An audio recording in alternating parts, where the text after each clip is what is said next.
So I really liked the format for these standardized patient encounters. I liked doing the three different roles in terms of being the patient, being the lead evaluator, and then the second evaluator.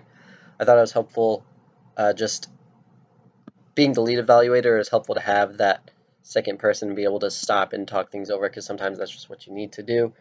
I try to talk things over in my head, but that doesn't always work. Sometimes it just is easier to talk aloud with someone than kind of go through your own thoughts yourself. And I thought it was good being the secondary evaluator myself because I could kind of like compare and contrast what I would do if I was the lead evaluator.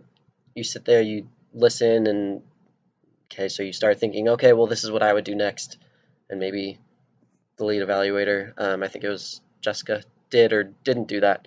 Um, so it was just interesting to see. Like, obviously, there's so many different ways to do an evaluation, and you can get to the same conclusion by going a million different paths, and it's just kind of interesting to see the different paths that people take and kind of compare how I go about things to how someone else might go about them. So, for my uh, lead role in the encounter, I actually felt pretty good. I had the ankle, which I was okay with. I think I do decently well with ankles. They're not too complicated.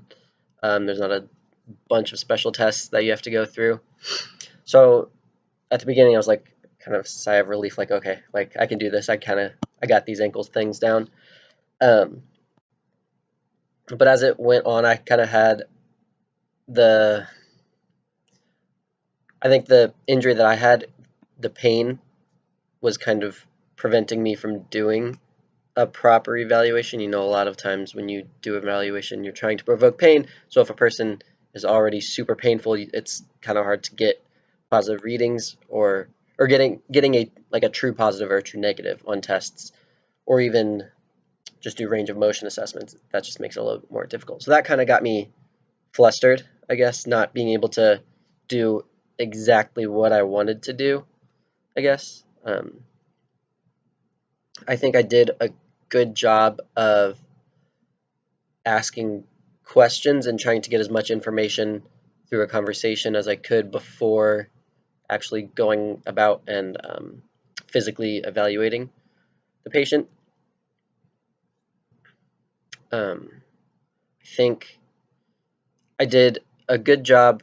I mean, it definitely helps having another person to talk it through. So after that, I think I did a good job of like narrowing it down. Okay, like what are your differentials? Like I think a lot of times when I do evaluations, I don't I never really come up with a true differential list in my head, and I know that's what I should do, come up with differentials and then try and see which one you can eliminate or rule in and things like that, and that's just not exactly how I do it. So I think it helped to have Dr. Powden, the second evaluator, kind of rein me in and kind of keep me focused and more on a narrow path of like, okay, what am I actually trying to accomplish, as opposed to just, seeing how many positive tests and things like that I could get.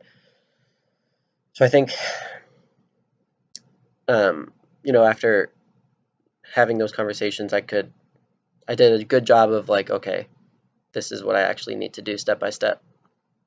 And I think that's what I especially need to work on, is I think my just approach with evaluations is kind of,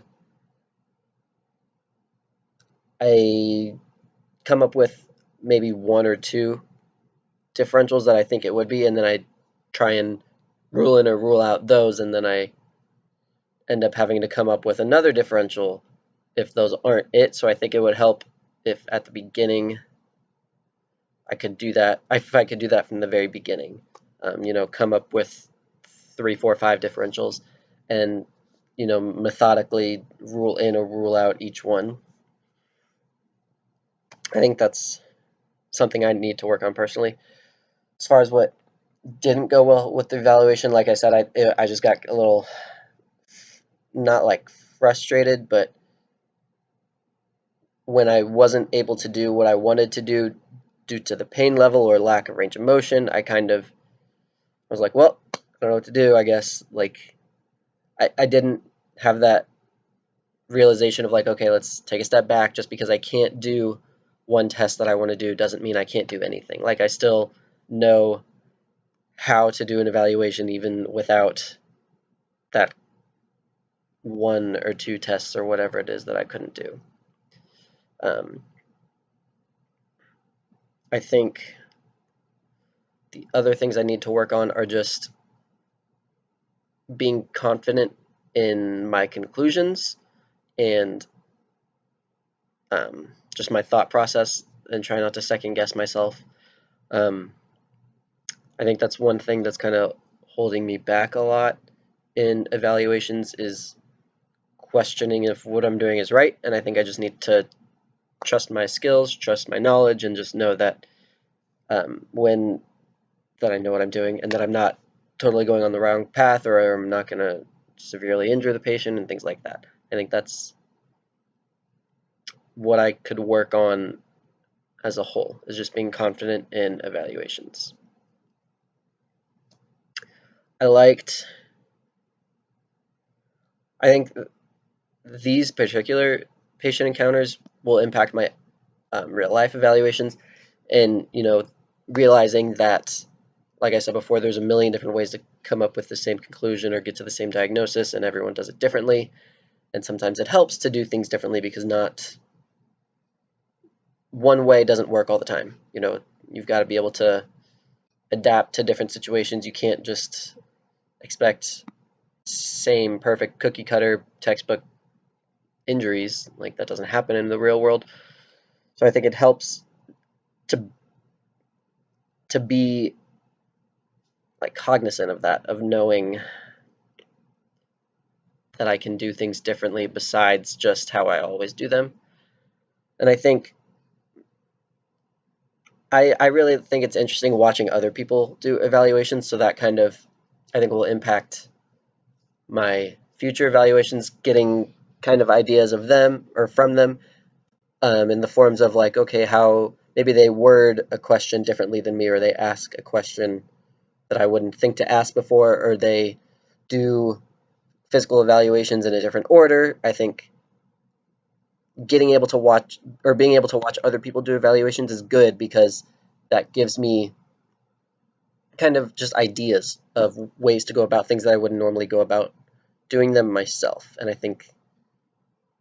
above I think it was a good experience being the evaluator myself, but I think it was also a really good experience being the secondary evaluator and the patient, because I think I can learn just as much, if not more, from watching other people do patient encounters than doing a patient encounter myself. So I think that's probably my biggest takeaway from that one specific day, was not only the one case where I was the lead evaluator, but what I learned in the other two cases where I wasn't the lead evaluator.